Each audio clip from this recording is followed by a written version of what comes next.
Every day a new short summary book is released. So don't forget to subscribe. In this rapid life, you can read whole book in just 15 minutes. So get ready. To create an ideal communication experience for the audience, we must be both intentional about our message, it must be audience-centered, and intentional about the way we communicate that message, with high emotional connection. This is the place from which we motivate, shift culture, change minds, and win supporters. Inspire trust with consistency.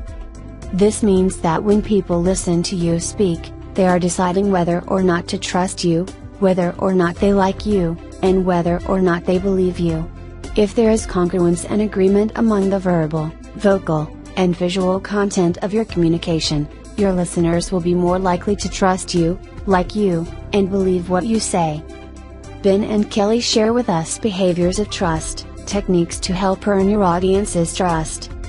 Make the connection with eye contact. Keep them tuned in with energy via appropriate. A. Posture and movement. B. Gestures and facial expressions. C. Voice and vocal variety.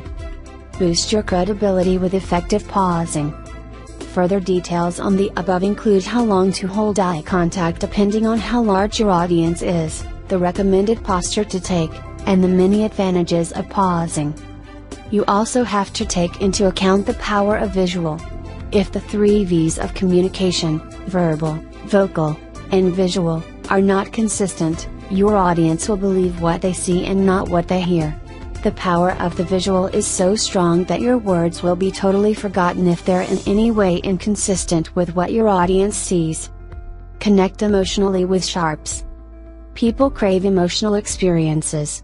Logic makes us think, but a well-told story makes us feel, and emotions prompt us to action. That's how we inspire. To really cut to the emotional core of your listeners, you have to get to their memories.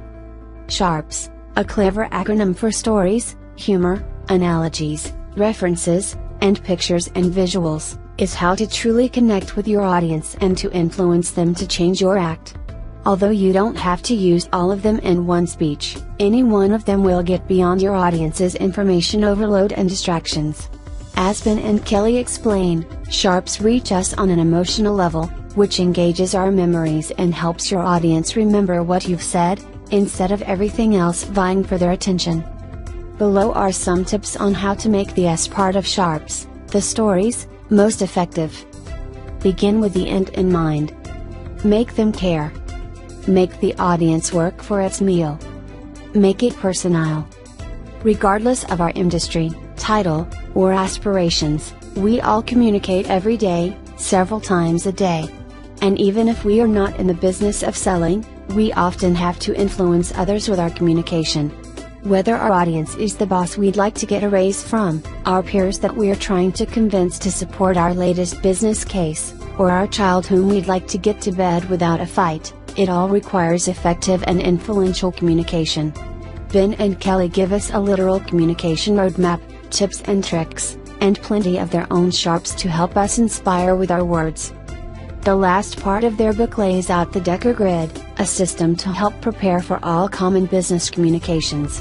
The 4 steps are: cornerstones, focus your message. Create, brainstorm the supporting ideas. Cluster, organize your thoughts. Compose, edit your final message. So next time you need to communicate with someone, take a breath and consider how you can make the message most relevant to your listener. Like this video. And don't forget to share and tell which part of the story is most memorable.